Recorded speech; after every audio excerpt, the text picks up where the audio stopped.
Depuis 2017 et le succès de Call Me By Your Name, le nom de l'acteur franco-américain Timothée Chalamet est sur toutes les lèvres.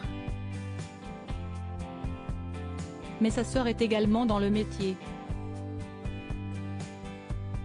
Héroïne d'une série à succès, la comédienne entend bien se faire un prénom. C'est en 2017 que la carrière de Timothée Chalamet s'envole. Le talent du jeune homme aux boucles brunes et à l'allure androgyne explose grâce au personnage d'Elio Perlman dans le film Call Me By Your Name réalisé par Luca Guadagnino.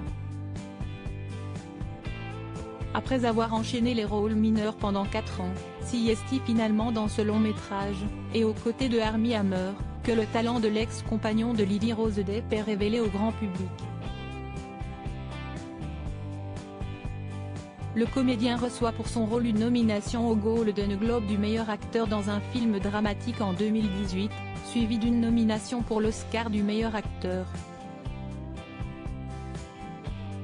Une consécration immédiate pour l'acteur alors âgé de 22 ans qui ensuite ne cessera d'enchaîner les succès, du bouleversant My Beautiful Boy, à Dune et bientôt Wonka en passant par Les filles du Dr March et Lady Bird.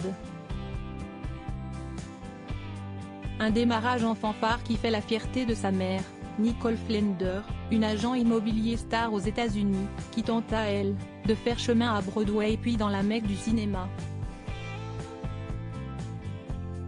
Dans la famille Chalamet on demande la sœur et Sissy est elle qui a insufflé le plaisir du jeu à Timothée, le virus s'est répandu plus loin dans les branches de l'arbre familial des Chalamet.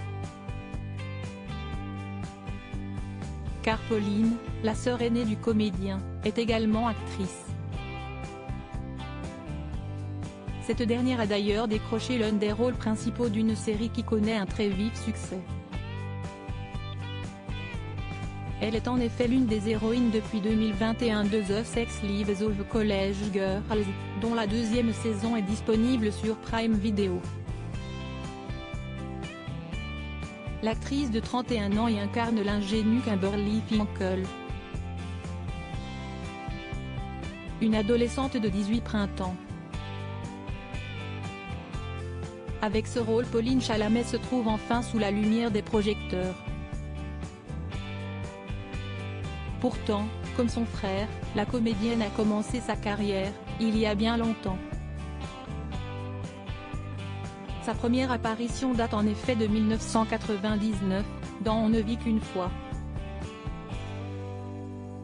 Depuis Pauline a exercé ses talents dans des courts-métrages, sur les planches ou dans des séries télévisées.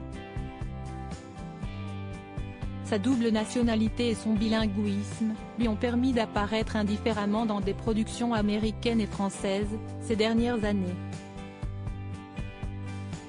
En 2020, elle a tourné au cinéma sous la direction de Judd Apatow dans The King of Staten Island avec Pete Davidson.